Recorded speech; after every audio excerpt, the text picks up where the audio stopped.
What's going on, Benchwarmers? We are back again after an eventful Premier League weekend. I'm your host, Nico Nick. To my left on my screen is Gat. How are you, Gat? Doing good. How about you? I'm very good. I'm very good. Thank you. To my bottom left, it is Diego. Hello, Diego. And right below me is Marco, our crack producer. He isn't in his godly setup today because we are on Zoom. You know, some crazy weather. Not crazy. I wouldn't say crazy. No, but some weather that could cause some craziness. Slippery. On the road. It could be out exactly. there. It could be slippery out there. Exactly. So who wants to drive in the cold? Who wants to, drive? But you see, it's like a 10-minute drive. I can't see. My headlights aren't that good. So for you, I'm a half hour out. I was considering you guys. You probably have like LED lights. You can see like 10 mile, right in front of you. I can barely see 5 feet in front of me. I've driven in a lot worse conditions in my old rear wheel drive car. So I have all wheel drive, so I would have been fine. But no, it is pretty nasty looking out there. So yep, it is not the best right now, but we are going to discuss some Premier League weekend football. And bright and early. Am I missing something, Marco? I haven't done this in a long time. Am I missing something? No, all our followers on social media are below. You can follow that.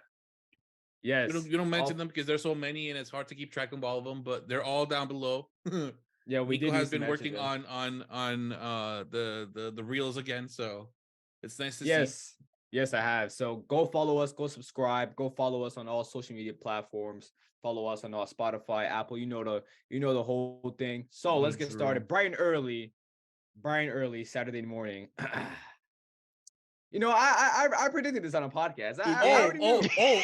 I have the recording of that. I already knew. I actually clipped it and I have it where you said, actually let me just include the audio. I'll post the video with the YouTube video.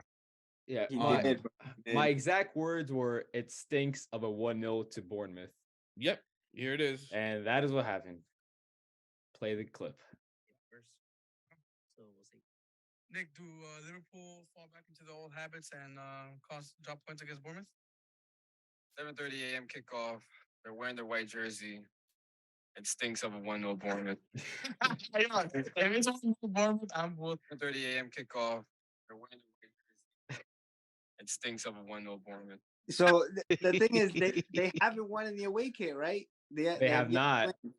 They have not. And the thing is that I know I made a clip earlier in the season. It was a clip about what was your favorite kit, and everyone said their favorite kit. My favorite kit was that kit. With that one, yeah. And now looking back at it now, obviously I hate it now because Liverpool are shit in it. But I'm looking at it now, I'm like, it's just some stupid ass design on the front of like some weird, like, I don't even know what to call it. It's like some circus going on, like some dizziness shit. I'm like, I don't even know why I liked it at the time. There was like a million better jerseys. But yes, they are terrible in that away jersey. And I just knew it. I felt the vibes. After Liverpool beat City, they won again and lost in the same jersey and 1-0 away to I think Nottingham were like 18th. They were like bottom 3 at the time. And Bournemouth, what, they're like 19th or 19th going into this game. Yeah.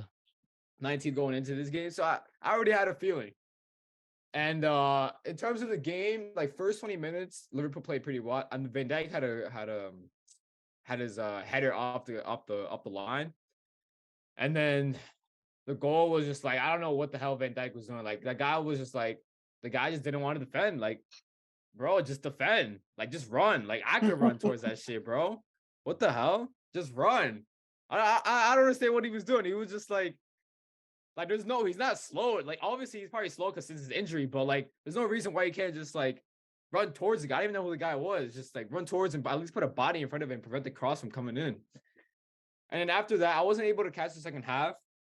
But I already knew. I didn't watch any highlights of the second half, but I already knew it was part of the same story. Like, there's like zero buildup because obviously Bajcetic isn't like that kind of player on the ball, and Harvey Elliott isn't that kind of player who is good at buildup. So I already knew when Liverpool went 1-0 down, it was going to be hard to create chances.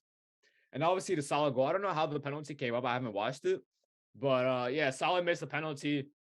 I mean, statistically, he's the best in the Premier League. Whatever. Like, I'm not gonna it's whatever. The guy missed a penalty.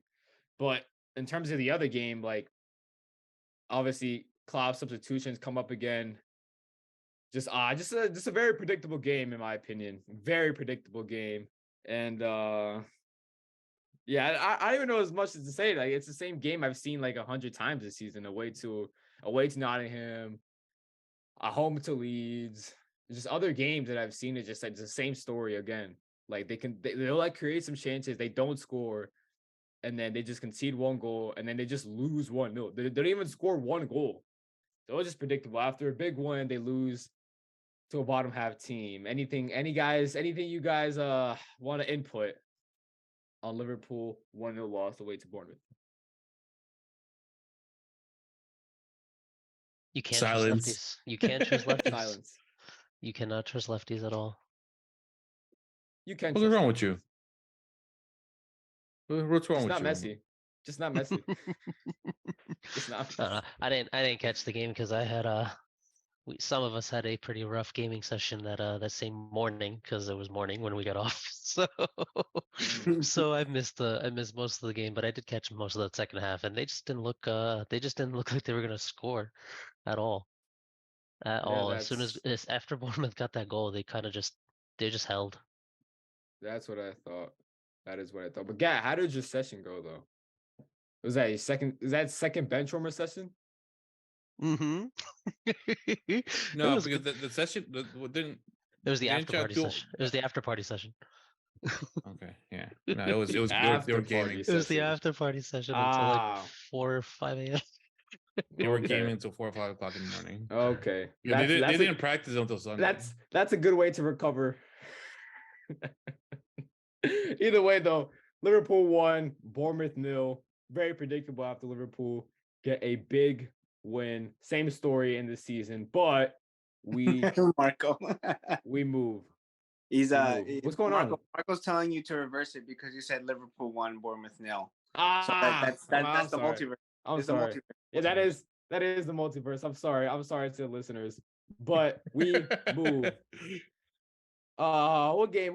So we got Everton 1-0 to Brentford. That's honestly a big win to Everton. Where does that put them? Let's see. Not in the relegation, that's for sure. Where does that put them in 15th place? 1 point above. 15th place. Yeah, 15th place, 1 point above relegation. You're on the table right now? Yeah. What place is Bournemouth now? They actually were bottom of the table. So correction from earlier. So they're still in relegation, even though they won. Puts them in 18th on goal differential. Wow. So it is tight. Shout out to Tuco from Breaking Bad. But we move though. Leeds, Brighton 2-2 draw. I didn't catch this game, but it seems like it was entertaining. McAllister back at it again with off his form from the World Cup. A lot of news actually surrounding around him about which team is going to pick him up. I think a lot of Premier League teams are interested in him. So it'll be interesting to see where he goes, which teams are able to get him. And like I said, Brighton, we've all mentioned it. Even Ferguson, that Irish striker up top, is looking good. Just a production of talent that they produce, and they're able to develop and able to sell for such a high price. Like, who would have thought Brighton would be this kind of team? Like, if you were to tell someone like 5 years ago, Brighton would have become this team where, a crazy good manager in De Zerbi, challenging for European spots and developing and attracting young talents and being able to develop them and ship them off for 50 million plus. Like, who would have thought? Like, if you were to tell Brighton fans 5 years ago that, I don't know, they might have done some crazy things for that. Like, who knows, But yeah, no, Brighton, got to give it to Brighton. 3-1 Chelsea to Leicester City. That is 3 wins in a row, guys. It's a fluke. I think, unfortunately, Leicester are terrible. You're a bit late, Gat. Even at home, Gat is. I'll just leave it there. That's the last penalty. It's 7 you're miles a bit up. late, Gat. Making a reference to. It took me a minute to find it because I found it on Twitter, and that was. Gat. Yeah, it's fine. I'll just leave it up for the rest of the episode. Oh my! So either way, Gad's preparation is 7 miles off, but the penalty was 7 miles up. I think Chelsea. It could be turning over a leaf, as much as I hate to say it, because like you said, 3 wins. They were getting mocked for the amount of goals that they scored in the turn of the year since the World Cup. Their form recently. They do have a few injuries now plaguing that team, but it looks like they happen to figure something out. Mudryk getting his assist, unfortunately, so he could banish all of the 007 memes that were in the drafts ready for him at full time, but that didn't happen. So it would have been also really nice for Leicester to actually give some sort of a fight, because they were 1-1 going into the second half, and that stoppage time by Kai Havertz in the first half, I think it just killed that momentum. They're so wasteful. They're so wasteful, and you could tell. I don't know if you guys watch this game, but Madison just pulls so many strings for this team. It's almost embarrassing. It's almost an insult just to see the rest of his squad mates miss these chances that he puts honestly on a plate, and then never mind. What's this center back's name? About Face getting his getting his red card to complete the misery for Leicester. Chelsea, listen, they have Everton next. It looks like their upcoming matches are somewhat favorable, with Everton, Villa, and then Liverpool on the 4th. I was gonna ask Nick, because since we're on the Prem weekend, Liverpool's next run of games, that's a big question mark, because it's Madrid, and then if I'm not mistaken, Chelsea, Arsenal, yeah. City. So, well, how's it looking for those 4 games? I mean, yes, we all know that the aggregate already between Madrid and Liverpool is 5-2. We've also seen a lot of crazy shit happen in the Champions League, with comebacks and huge scores and those aggregates being wiped out. But you got 4 games against arguably 4 pretty good teams. Let's just say that. What's it looking like for Liverpool out of those 4 matches? So obviously the away, because 3 out of like those 4, obviously Madrid, Chelsea, and City are away, and we all know Liverpool's away form has been horrendous this season. But my small copium is that Liverpool have been pretty terrible possession wise this season. And so that means they've had to rely on their counter attacking, which in games they've done pretty well. And so I think it could favor them in these games where they have to give up the ball a little bit in terms and give it to City or give it to Arsenal, and obviously Madrid, whatever. City and Arsenal, they will give up the most of the possession, and then obviously they're gonna have to counter attack more, in which they've done pretty well this season, especially with Darwin and Salah on the break. And so I think that gives them a slight, like more whole. I'm not saying that I'd rather play City away than Bournemouth away. But what I'm trying to say is that I think it could be better suited to Liverpool in terms of, because obviously they've been terribly possession side, and so against City they're gonna have to obviously concede the ball a little bit, and against Arsenal as well. And so I think it can favor them, which we've seen in most of Liverpool's big games this season. I thought they played pretty well, and most of it's like that typical team who's like mid-table. They suck against the trash teams, and then somehow do good against most of the good teams. Like that kind of team that just annoys against the good teams, but they always just suck against the bottom half teams. I think that team is Liverpool this season. I think they've done pretty decent against the big 6 or so called this season. So I think there's a slight advantage where there could be some hope in Liverpool getting away. Yeah, there's a stat out there. Apparently, Liverpool, excuse me, Liverpool have more losses against the bottom teams than they do against the top 6. So that definitely does add to your point. Yeah, so I think especially with obviously their players on the break, I think they can benefit them a tad bit. But yeah, obviously the City and Arsenal, 2 of the best teams in the league right now. It's going to be tough for anyone, and 3 out of those 4 are away, so it's going to be tough. But I mean, we'll see. We shall see. Anything else on Chelsea, guys? No, I think unless you guys want to point out where they go next from here, which hopefully is for Potter's sake up. I think maybe you can go to the next London team. The next London team. Let's go to the next London team who are playing pretty well. Since we're going in chronological order, let's just go with Tottenham. They are a London team. But Dyer is not here to give us his little spiel about Tottenham getting a 3-1 win at home to Nottingham Forest. Kane scoring a brace, and what is that? 20 league goals? Is that 20 league goals, I believe? So he's quietly having a good season, but I think the standout moment of this game and the Spursy moment of this game was let's start from the beginning. After Tottenham getting knocked out home to Milan 0-0, Richarlison came out. It was the ESPN Brazil or something like that, one of those Brazil news outlets or whatever. He came out saying, "Oh, I'm not playing enough. This season has been shit. He's not playing me enough." What does Richarlison do? He scores on his next game, but it's ruled offside. Oh man, like what a moment! And it just gets snatched away from him. The funny thing is that he's done that twice now for Spurs. The fact that he scored 2 goals, celebrated, got yellow carded for celebrating with his shirt off, and then they both were called off, so it didn't even count. We got a yellow card for no reason. Beautiful. Dude, imagine what's going on in his mind. Like he scores, bam, boom, goal. Yeah, you motherfucker. And he shushed, right? Didn't he shush? Yeah. He shushed Conte, yeah. He's like, yeah, you motherfucker, you fucking piece of shit. Yeah, what now? Like what? But yeah, 3-1 Tottenham. They are still in the race for top 4. And let's go on to the London team. 3-0 Arsenal Football Club away to Craven Cottage. Marco, your team is doing exceptionally well. Away at a tough place to go and away at a tough team to play. What was your take on this game, Marco? It was a beautiful Arteta game, bro.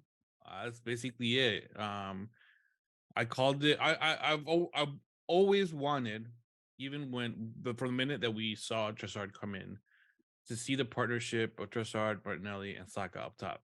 As much as I like Nketiah, I knew that Martinelli, the games that Nketiah would play, Martinelli would disappear. You wouldn't see much of him. You'd see his stats go down because there was no real chemistry. There was no real partnership. There were 2 different type of players, and Martinelli was searching for another Gabriel Jesus type player that would swap with him, that would play with him, and that would give him balls or swap positions with him. Which with Nketiah, he couldn't perfectly find. Nketiah is his own striker. Nketiah gets injured. Trossard comes along, and there's a beautiful chemistry there.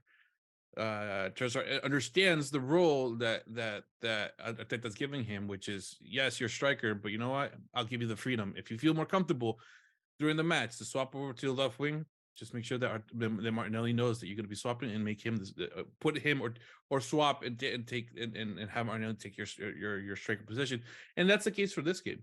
If I'm mistaken, you see the lineup. The original setup, it was Trossard through the middle. But Trossard consistently found openings on the left side wing and would take advantage of every single one that he found. And that's the reason why. I mean, yes, of course, one of them is a corner kick goal, but you'd see every goal that came along was coming from the left side. The Gabriel goal, the Martinelli goal, and the Odegaard goal. They're all played from Trossard, which has a hat trick of assists. And played to that left side, which he was dominating. And at the end of the day, it was a beautiful game to watch. It was an entertaining one. We showed what we could do, and to top it all off, Gabriel Jesus is back. Yes, he will be not playing consistently for the next, I want to say, 3 games maybe. I could see him coming off the bench for a little bit more the next time, maybe 20 minutes, maybe 30 minutes. But I don't think that right now there's a pressure on have him sprint and take over again. I think that pressure is going to come after the international break. Once we get back from the international break, I think we have this weekend is the last one, right? After this weekend. Okay, so there's 2 more games. We have the Thursday game and the weekend game, and then he still has another quote unquote 2 weeks of more a time off to continue developing and training. Once we get back from international break, I can see him being more involved in the team, fighting for his spot. I can see them utilizing, and that's the beauty of now is that we know that that Trossard can play with Martinelli, and Martinelli can play with both Trossard and Gabriel Jesus. So we have attacking power now. Now that Gabriel Jesus is back, we have players that understand each other, and that can take over for each other. And this is where the big threat begins, because now we have more competitions and big games coming up. Because I think also we have Man City, we have Liverpool coming up. And then, of course, our European competition, which hopefully we win this Thursday and move on to the next phase. But yeah, man, I overall, I enjoyed the fuck out of this game. It was a beautiful game. And can't wait to see them play again on Thursday. Yeah, and you mentioned one man, Leandro Trossard, who was a player who, a lot of Arsenal fans, is this the right player? Is this the right profile? We missed out on Callum Mudryk. We signed a player who at the time was deemed to be very underwhelming. Look at him now. Hat-trick of assists away at Fulham, but contributing. What are your thoughts? What have your thoughts been on him, Marco? I mean, I love him. And the funniest part is, like, this season specifically, if you see, and we've seen it multiple times, I think multiple outlets have said this specifically, is we've never gotten our first pick. The picks that we've gotten, that we've purchased in the summer and in the winter transfer window, were our second and third picks. We weren't originally going for Zinchenko. We were going for Martinez. Martinez got picked up by United. Who did we end up getting? Zinchenko. Plan B. Same thing with our cover, our Jorginho. We weren't going for Jorginho. Jorginho was our last thought. We weren't even considering him that I'm aware of. We were considering the Ecuadorian guy from Brighton. Caicedo. Yeah. That was our option. And no, the option wasn't there. They said no. We also considered Tillerman. I think Rice was an option too. None of them ended up coming. Jorginho last minute. Okay, perfect. Same thing goes for Trossard. Trossard wasn't our first option. Yes, it was mentioned, but that wasn't our goal. Our goal was Mudryk, and Mudryk ended up going to Chelsea, and we got Trossard, and I'm happy with the decision. I wasn't on the Mudryk bandwagon. I didn't really research him as much, so I didn't really care if he came or not. I thought he was good, but whatever. As long as Diego says, as long as I don't see him wearing that shirt and being posted on IG, I don't believe that he's coming. So, the signing was perfect. It fit in. It's perfect where what we needed, and the type of player that we needed at the moment, which was another Gabriel Jesus type of player, and we got it, and it's working perfectly fine. And I feel that we have a phenomenal attack and players to come off the bench to bring in more gameplay and more action into our game. Yeah, and a common theme with Arsenal's past signings, or these past signings in this maybe half year, they've been all pretty much Premier League proven players. The plan Bs. I'm not saying their initial targets were Premier League proven players, but I think in their mind, what I'm actually analyzing right now, they say, okay, we didn't get to play with the upside and potential and talent, but since we didn't get him, let's start to look at players who are Premier League proven and they can come in and make an impact. And I think if you look at all the players who they went to go, all their plan B players, they're all proven, which I think, in my opinion, clearly indicates that their plan B was clearly get proven players who can come in and make an impact. And Jesus, Zinchenko, Jorginho, and Leandro Trossard, all Premier League players. Oh, Siri, look, that's funny. Jesus, Zinchenko, Giorgio, and Leandro Trossard. Siri. Thank you, Siri. I appreciate that. But either way, though, we move. Premier League proven players in those four, and Leandro Trossard can pretty much play in all three positions up front, and is sliding in like nothing. So, a top piece of business. And was he on a free or was he cheap? He was like £27 million. He was cheap. He was definitely cheaper than Mudryk. I can tell you that. Yeah. So a top piece of business from Arsenal, and they keep on moving. Do you guys play anyone this weekend? Yes, I believe so. We do have the Thursday game, which is against Sporting, of course, as you're aware of. And then we have, I Palace, believe it's Crystal Palace, at 10 a.m. on Sunday. Okay. So it's gonna be Speaking an of interesting game. Palace, yeah. And real quick, just before you move on, Trossard was just under 25 million. Wow. So there you Better go. than the Top, 70. top. Better than the 70 that we were offering for Mudryk. Yep. And Marco, you mentioned Palace. Palace losing 1-0 at home to Man City due to a somewhat late Erling Haaland penalty. Were any of you guys able to catch this game? This was almost the banana peel game we talked about on the last episode. And if it Right. wasn't for this penalty, it would have been a nice and good old 0-0. A nice 0-0 indeed, which was the exact same result that was last season.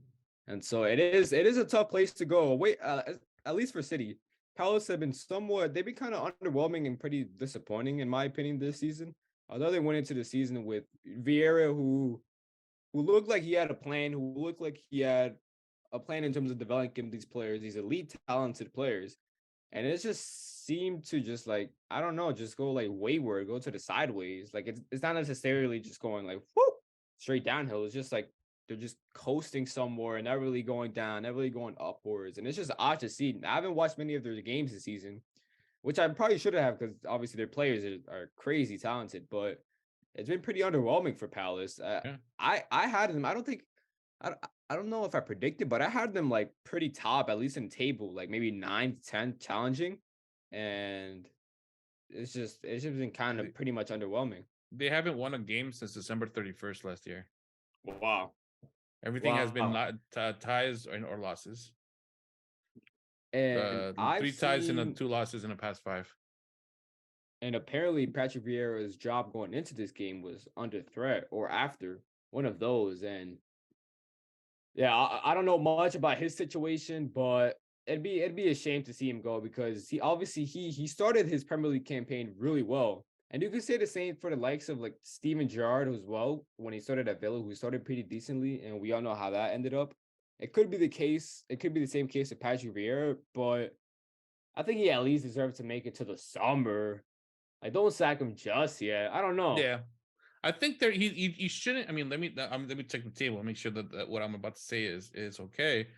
No. Yeah, there's a 3-point gap between. They are the line. They are the line right now. Anything from Palace and under is technically still considered a relegation fight. It's just that tight. From They're 27 down. Points. 18th place at 24. There's 3 points difference. Anything literally can happen in the next 11 games. So they're not safe. Who's safe is I would say Aston Villa, which is the next one up. It's 11th place. Which is crazy. Thinking that the back 10 are all anyone can go and end up in the bottom 3 at any point within the next 11 games. Technically, it's 9 teams that are separated by only 3 points if That's you correct. count the 18th place. So it's a wild relegation fight this far into the season, at least. Which is crazy and amazing at the same time. Yeah, and unfortunately, just real quick, the next 2 for Palace are pretty difficult. Both away matches to Brighton and to Arsenal. So it's gonna be tough. It's gonna be tough. After those 2 games, though, it does get a whole lot easier. So I think at this point, Palace fans are just waiting for these 2 games to be done and dusted because then they have a nice run of really good games where they can hopefully gain some ground. Indeed. Moving on to the last matchup, we'll recap.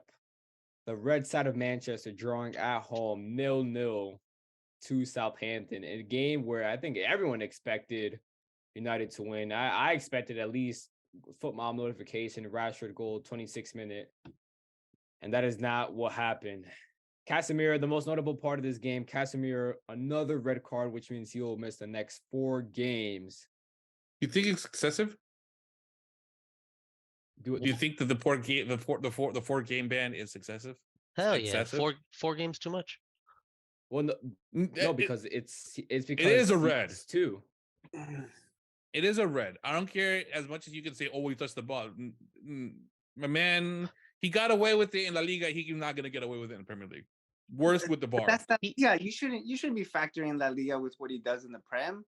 Bro, he was dirty as hell in La Liga. You know that. Bro, they all He got call away him with it, though. Shukaso. This is Premier League, Marco. This is the Premier League. That's what I'm saying. He can't get away with the shit that he used to get away with. He's not getting away with anything. Where would you put the ball? I want you to punch a ball and have your arm or your fist go straight through it. It's gonna go either beneath it or over it because it's literally round, Marco. Where do you want his foot to go?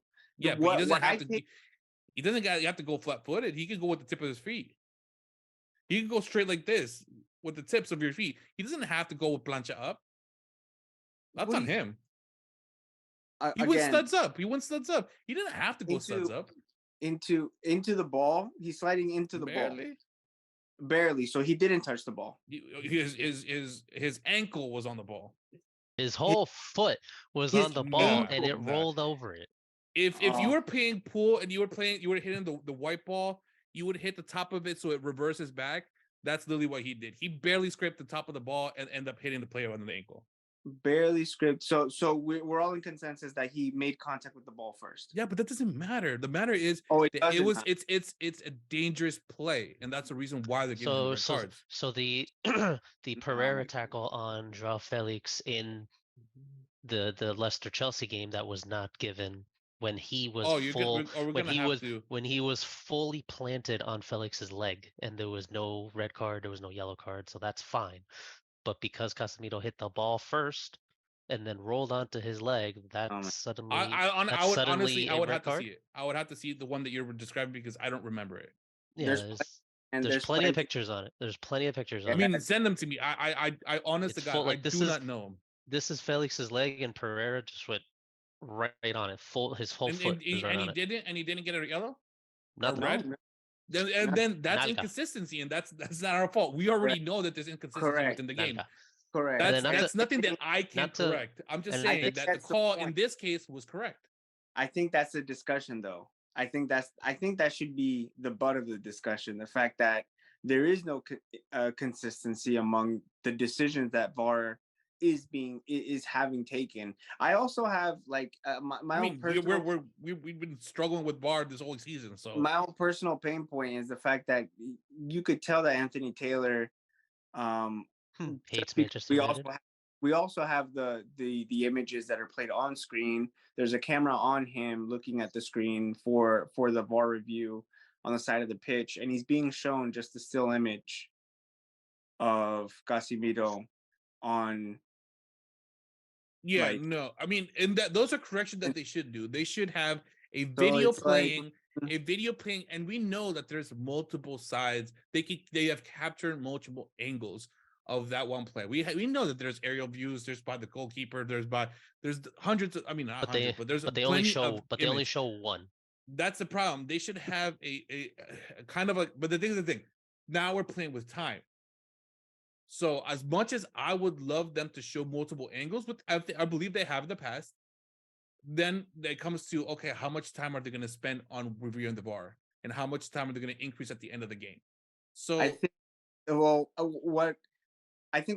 what shouldn't be said right now is that clearly the referee that's on the pitch doesn't have the final say anymore. I don't think that can be said because he pulls out a yellow, he makes a decision.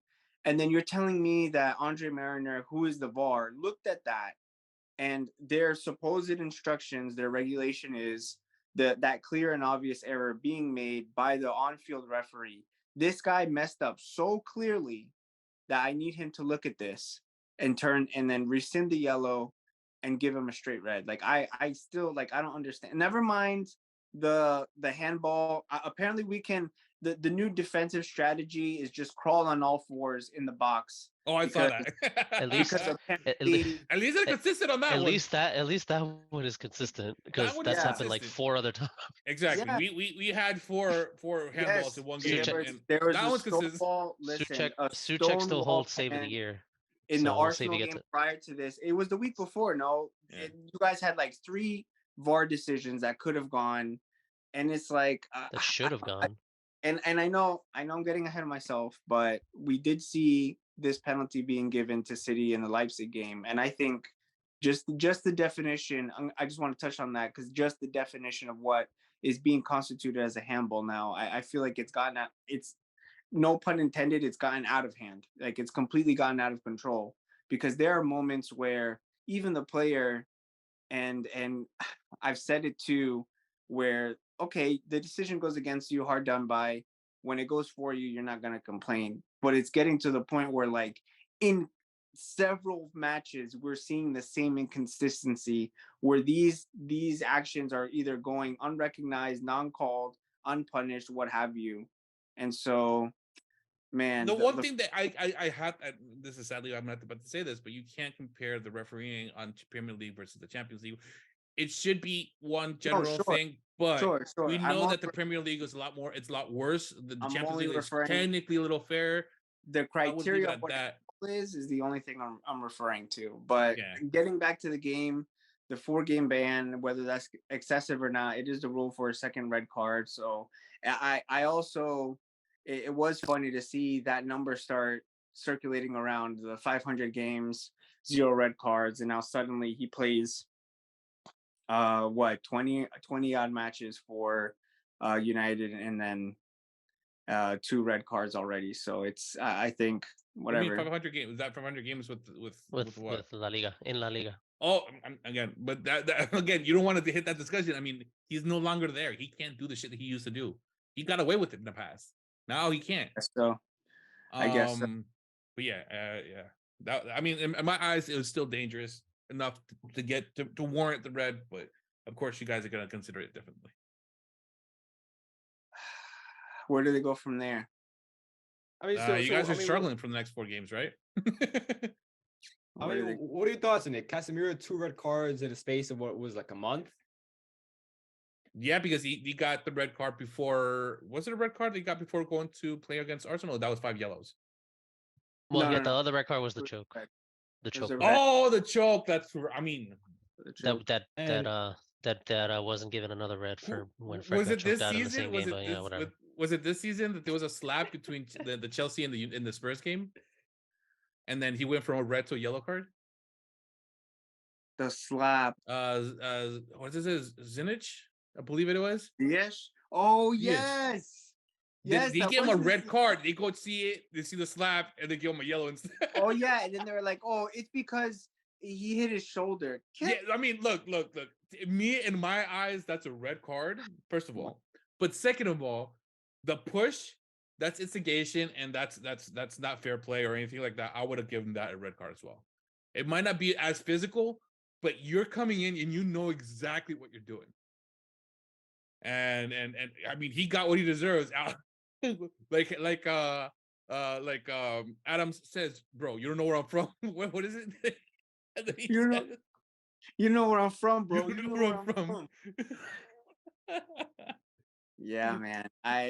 Listen. I think there's going to be a bigger issue as far as whatever PG Mall is coming up with and what the clubs are saying to them after the games. Is the first time that I hear Ten Hag talk about a referee directly, saying that he did influence the game with those non-decisions. I think he was referring to not just the red, but the Bella. There's also the and let's not forget, this is also the same Anthony Taylor that cost us the Villa game early on when he moved the wall an extra 5 yards back when he didn't have to. 5 yards. Rashford taking that, like, they're saying that it was a light touch from Bazunu, but the thing is that, like, if you're going to use, like, here's the thing, if you're going to use VAR to look at the still image where Casemiro makes contact, why wasn't that same VAR used to look at the still image when Bazunu makes contact on Rashford? It's impossible for Rashford to be running in one direction and muster up enough momentum to hit his own leg into himself so that he falls over laterally, like horizontally. And it doesn't make any sense for them to just let that go. Because then if it was supposed that Bazunu didn't touch him and the VAR is looking at that, the VAR can like at least identify that it was a dive. The referee should have carded him then if he thought it was a dive, because then what other way is Rashford going down if Bazunu didn't touch him in the box? So still hanging on for 1 point is unfortunate, but I guess it's the most that they could muster up. It's also, I think, the sad part, losing Garnacho, him missing out on the Argentina call up now. So that sucks Oh, for you got him. injured? Yeah, he has. Yeah. That was I think was it was it Kyle Walker Peters? Was it Kyle Walker Peters? Yeah, Walker I mean, Peters. in The my Walker Peters eyes, scissor tackle on him, bro. Like, come on. Like, here's the thing: if we're going to agree that the studs up on the ball, whether you touch the ball or not, is dangerous, there's scissor tackles where he's literally catching his ankle in between his legs, and he has a torn ankle ligament. I'm not sure which one it's called. Oh, is but really that bad? He's going to be out for a few weeks. So was it Man United, Southampton, or Southampton Man United? Yeah. It's what? Who was home? we were. And that marks now the third serious injury that we have received where there was no card on the other end of it. So I mean, aside from that, it's unlucky, I guess, to just barely survive that, because they did have some good chances. The game was wild back and forth. There were some clearances. The ball hit the post a few times. I see one right now. What was the meme? There's a meme going on where Anthony was talking to Casemiro and was poking him, and they kept on saying, "I got you. I'm gonna take care of this. Blah blah blah. I'm gonna score goals from here on out." And I think he missed like a bunch of them. Like, the thing is that freaking what's his face? This Chelsea fucking fan account on Twitter. I mean, it might be Nico, bro. A Chelsea account on Twitter is claiming that he knows exactly what Anthony, like, whether or not Anthony told him that or not. I think, like, to me it looked as more a like voiceover. It's hilarious. Oh yeah, the voiceover, yeah, as the meme, of course. But as far as what he was actually telling him, I thought that he was just telling him just to focus on himself, to like reminding him that he's still like that this is something that he should put beneath him. But I had no idea what he told him. As far as what everybody else wants to make the meme out of it, yeah, the meme, he's like, "Oh yeah, I'm gonna win this game for you. I got you, bro. I'm gonna step up," and then he ends up getting subbed off. Which I think it was the right move, putting on Garnacho and Pellistri at the moment that he did. It was him taking a swing at it, and even though they were down a man, they could obviously handle it against Southampton, who were bottom of the table at that point. And they were a bit wasteful in front of goal too. So he's like, all right, I'm gonna roll the dice. And then unfortunately that injury to Garnacho kind of forced a move for Fred on, and then I guess taking off Lisandro just to make sure that they didn't exhaust whatever options they had. It was like for like defensively. Yeah. And Lisandro was also on a yellow too. So at that stage of the game, he got yellow. We know Martinez could easily turn hot-headed in a second. So Martinez had no reason to get that yellow. No, it was the first tackle. It was first stupid. Tackle, ref. It was a dumb one. La primera. He put himself in a dumb position. But how do you guys like the partnership that I think I could correct me if I'm wrong. It's the first time I personally see Sancho, Anthony, and Rashford playing all together in a, what was it? It was a 4-2-3-1 type of lineup with Fernandes a little further back with Casemiro. Yeah, he did switch it. How do you guys like it, and do you guys want to see that moving forward?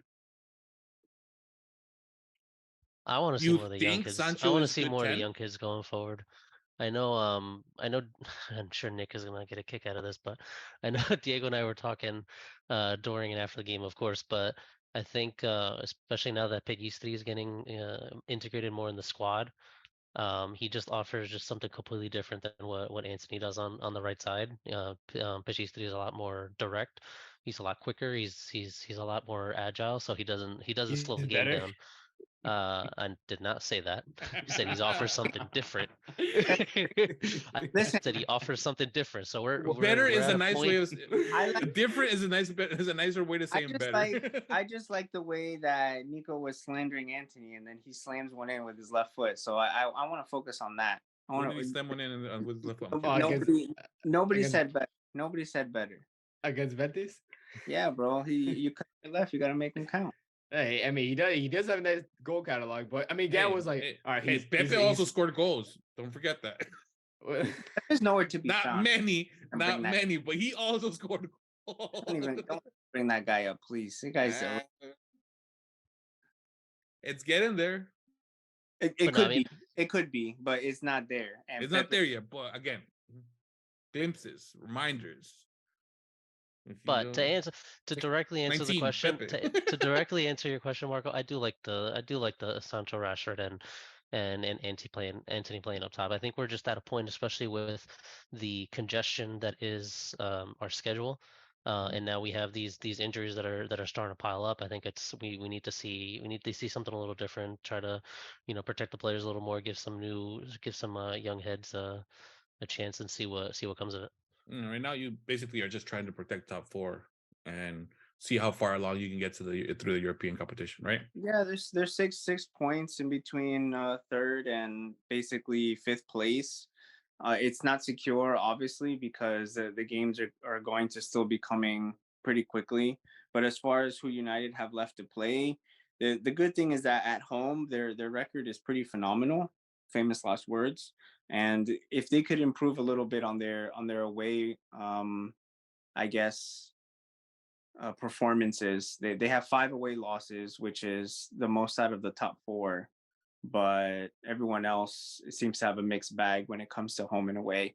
And if I'm not mistaken, I think the first maybe 4 teams on the home table, yeah, all 4 teams on the home table have only lost once, and that includes City, Arsenal, Liverpool, and United. The other teams that have only lost once at home have been Brentford and Newcastle. But as far as away, United have the most away losses out of the top 4, with Newcastle stacking only 2 losses when they're traveling.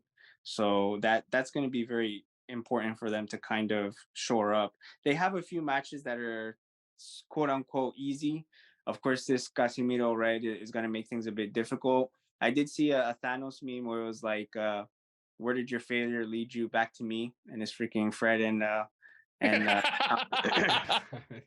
Fred and McTominay just waiting there in the background, like, yeah, you're gonna have to end up coming back to what you wanted to leave behind. But listen, as long as these guys step up, it's Newcastle, Brentford, Everton, Nottingham. I hope that they can get through those matches. The Fulham game also counts towards the red card, so hopefully that means Casemiro will be back for the Nottingham Forest game, and then we have Chelsea and Tottenham back to back, which are arguably on paper the 2 toughest matches we have for the rest of the season. Like, everything else is done. As far as like the big drubbings that we took, the heavy beatings we took against City and Liverpool, the record against them is 1-1. Losing to Arsenal, that record is also 1-1.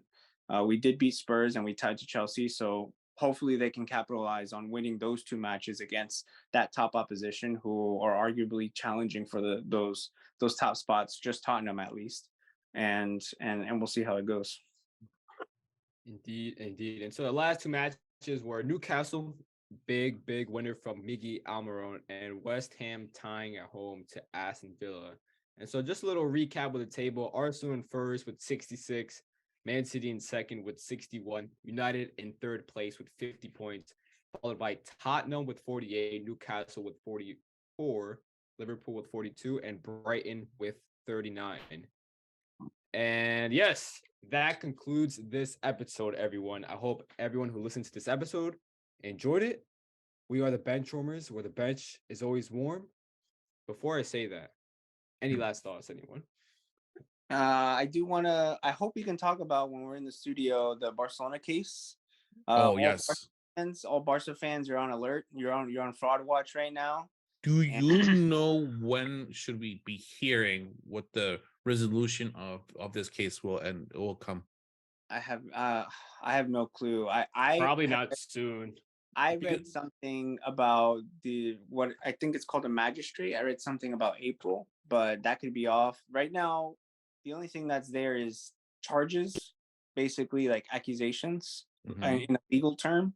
But like there's new details that are coming out little by little, like the tax agency coming out to identify the different ways that Negreira was paid off, and the accounts that Barcelona used. Piqué coming out very strongly. Who else? What's the president's name? The last president's name? I think no, the one right, the latest one. Laporta. Oh yeah, Laporta coming out saying that they're going to defend their club vehemently against these falsities. So it's going to be interesting. Barca fans on Fraud Watch, but we can talk more about that on we can on get Thursday. we can get a Barca fan on Thursday on the bench. That'd be nice. Come defend your team, plead your case. I don't think there's any. I mean, I could be wrong. Correct me if I'm wrong. I don't think there's any like diehard Barca right now. We might have to pay them just to get them to come on us. Yeah, because I mean, if you ask Edgar, he's like, I really don't know. I really don't know. Eddie's gonna be the same. Edgar's too busy having his ice cream sundaes with cherries on top. That's what he's doing. 100%. Not as good. Oh, Not as good. Oh, so was it you? Was what me? Cherries. I'm kidding. What are you talking about? Yeah, I said cherries because of Bournemouth, because Liverpool lost to Bournemouth. Oh, that's what it was? Yeah, Liverpool lost to Bournemouth. So I'm making a joke about it. Got it. He's not a Barca fan. He's, if anything, we all know he's a closet United fan. We there's receipts. There's photographic evidence of this, guys. Come on. Photographic evidence. I was gonna ask you one last question about the Barca thing, but I completely forgot what it was. But Gavi. yes. Was it Gavi? Oh no, what I was gonna say was it's all right. That rat. Regardless of what happens, regardless of whatever happens, all those players can end up going to the Kings League. It's all right. PK will accept them all. Oh yeah, that would be funny. Bro, I watched the Kings League when Ronaldinho went to play, bro. Ronaldinho did not look like he wanted to play. Of course not. Of course not. Bro, they made this whole ceremony. They brought him in a limousine. They had dancers outside. They had this whole thing, and he barely he didn't look like he cared enough. And then they were doing their version of penalties, and they were trying to explain to him, and they wanted you take the first one, which is dumb because he doesn't know the system of their play, and he's like, nah. Oh yeah, they're like you have to run. You have to run from here, starting from here. He's like, I gotta run. He's like, no, I'm good. Nah, I'm good. Like just he just sat back. And the worst part, they take the L. You could have scored a goal. I mean, I'm not blaming him, of course, but they're there's 0-0. It was a fun game to watch. Don't get me wrong, but it was 0-0, and I think they wound up penalties that the team that he was representing at that time was Cocheros FC or something like that. Dino didn't get paid enough by Piqué to take that penalty. He got paid just enough to show up and play. Just to show up, put on that uniform, had that captaincy band, and kind of run around. He did take a couple of shots where were clear shots. His touch is still there. He just doesn't have the energy to fucking be running back and forth in the fucking field. Yeah, looking like us in the over 30s. I'm good. Yeah, Gab, what was it? 1 month? What? A little less than a month till the season starts? Yeah. Yeah, it's end of April, right? End of April. All right. Well then, everyone, that concludes this episode. I hope everyone enjoyed it. We are the Benchwarmers, the bench with a voice, where the bench is always warm. Peace, everyone.